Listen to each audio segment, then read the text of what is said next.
Ranjit, and in this video we'll be doing the unboxing and have a first look at this Redmi Y3. And as you can see on the box itself, it says a little bit confused with its pricing. They priced it, this is the 3GB RAM variant that comes with 32GB of storage for 10,000 rupees, and that 4GB RAM variant for 12,000 rupees.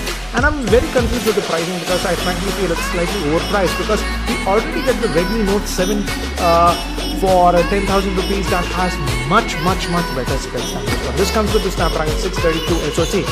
And guys, I won't waste your time. If you want to know my conclusions about this one, watch the last 2-3 minutes of the video.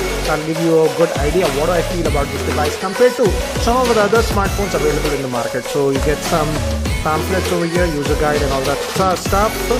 And we also get a case in the box. This is a plastic flexible case that we are getting, black in color, and the SIM ejector tool over here. Let's keep that to the side for now. And we have the handset itself, and we have this in this nice color. I like this color. It's also in the red and black, but I feel it looks the best in this bluish color. It has a gradient, and guys, don't think that it's a glass bag. This is also like a plastic polycarbonate bag that we are seeing. That have the dual camera setup, 12MP range facing plus 2MP for depth, fingerprint scanner. And moving inside the box, we have this USB cable. Again, it's not Type-C. Many people were thinking that's a Type-C. It's still a micro USB cable that we are getting. And we have a standard 10-watt charger that we are getting in the box. So that's what we have in the box. So let me keep these things to the side, and let's look at the handset itself. And this has a 6.26-inch 720p HD plus screen, not a 1080p screen. And let's see on the top, good thing is that we have the IR plastic 3.5mm headphone jack, noise cancellation microphone, and this is also plastic, guys. The frame, entire thing. So the back is also plastic, but looks like a glass, but it is a plastic, as you can see. Here we have the volume rockers, power on off button, gives a good feel. Bottom vent for the speaker, that the micro USB port for charging, and we have the SIM tray. Let's look at the configuration of the SIM tray. This is the 3GB variant that comes with 32GB of storage, and I'm really happy that they have given a dedicated micro SD card slot, because definitely if you go for the base variant, that is the 3GB RAM, you require this micro SD card. So nice to see we have that. And the front camera is the highlight, that's the 32MP, but let's just power this on. And by the time it actually boots up, let me give you a configuration overview. This Redmi Y3 is having a 6.26-inch 720p HD plus IPS LCD screen. It's powered by the Snapdragon 632 octa-core processor, which comes with the Adreno 506 GPU. It comes in 3 or 4GB of RAM. Storage will be 32 or 64. Moving to the rear camera, it's a dual camera setup. The main camera is a 12MP with f2.2 lens, and the secondary camera is just a 2MP for depth. Front-facing camera is a 32MP with f2.0 lens, and it comes with a 4000 mAh battery. So guys, I've just finished setting up this device, and as you can see, it runs on typical MIUI that you are getting. And again, be a little bit careful when you set it up. Don't give all the permissions, otherwise you'll see a lot of ads. But yeah, this is the typical MIUI that you're getting. And here we have some quick toggles. Let's see what's the Android version that you're getting. And if you go to about the phone, good thing is that we're getting Android 5 out of the box, as you can see. So that's a nice thing. And the MIUI version is 10.2, and as you can see, this is a 3GB RAM variant. So out of that 32GB, roughly you get about 22GB of space available. That's regarding the storage. And typical MIUI, as you can see, I didn't notice any lag as of now, but it's too early to comment. But again, I don't like the way MIUI is going with the permission. For example, even with simple apps, this is the weather app. If I try to enable it, see the amount of permissions it asks. If I click on this, as you can see, why does the weather app needs to make calls and stuff? And if I deny even one of the permissions, access to location, yes, I understand, that's okay. But why does weather want to access my media files and all this thing?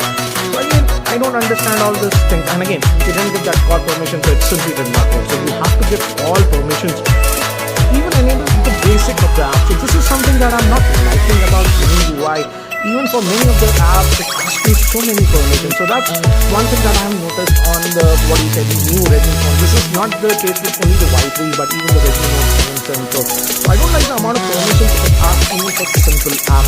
But again, that's me, I get it. But I like the fact that you get this need code so that you can control your televisions, etc. So basically, I have blasted it. And it has a fingerprint scanner at the back, and it is actually really fast, as you can see. So they have put a good fingerprint scanner on this device, as you can see. But again, as this is that plastic polycarbonate bag, it's sort of a fingerprint magnet. It's not even like 5 minutes since I opened this phone, and as you can see how many this fingerprint is there. So again, you would have to actually use it for the case, otherwise it will be a fingerprint magnet. So that's what it is. And I would say the biggest USP of this phone is that front-facing camera. Otherwise, it simply does not make sense considering the price point at which it is. If they would have launched it for 8,500 or about even 9, I would say fine, but at 10,000 rupees, you already have the Redmi Note 7. But let's look at the camera, because I feel that's the only big thing about this phone. So this is the typical Xiaomi camera app that you're having. This is the rear facing camera, and we also have the portrait mode in this one. But again, the front facing camera is the main highlight. By default, if you notice, that beauty mode will be enabled. So again, disable it, otherwise it just adds quite a bit of effect. And as you can see, let's just go back, and we also have the portrait mode and even the HDR on the front facing camera, which is actually important.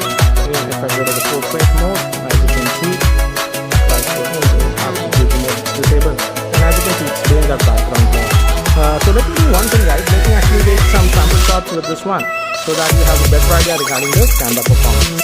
So these are some of the samples taken with the rear facing camera, and if the lighting is good in outdoor conditions, the camera performance is actually pretty good. But again, for close-up macro shots, I find that the pictures were a little bit soft in my liking. But if the lighting is good, generally the pictures came out to be good. But when you're moving to artificial and indoor lighting conditions, the camera definitely is stunning quite a bit. As you can see, there is very little detail, and the pictures are not that sharp. But now moving to the front-facing camera, the front-facing camera performance is very, very good. As you can see, the pictures are really sharp with all the details, and even the color production was good. Even the portrait mode did a very good job. As you can see, the subject is not really. Now I want to try how it does in artificial lighting, and even in artificial lighting, as you can see, the performance with the front-facing camera was very good. The pictures came out to be really sharp with this one, and even when we enable that portrait bokeh mode in artificial lighting, as you can see, then also the performance of the camera was actually really good. So definitely the front-facing camera performance on this Y3 is actually really good. So guys, that's it for now for the unboxing and first look at this Redmi Y3. So what do I feel about this device? I feel this device is a very peculiar device in the Redmi lineup, because considering the price point at 10,000, we already have the Redmi Note 7, which is way more powerful than this device. It has a way powerful Snapdragon 660 SoC with the glass back, much more premium it feels. The only thing is that yes, for the front-facing camera, the Y3 is better. But again, the rear-facing camera is also not that great even on this Y3. And again, we also even have the Realme 3, which is actually the already posted its review. And this one is priced at 9,000, and this one also has a pretty good rear-facing camera, and even the front-facing camera is and it's got 40,000 rupees. So I don't understand what Xiaomi is trying to do with their product lineup and pricing. So frankly speaking, unless you're selfie obsessed, I would not recommend going with the Redmi Y3. If you really want a Xiaomi device, then you can go with the Redmi Note 7. Again, yeah, but again, unless you're substitute to selfie, I don't think so with Redmi Y3.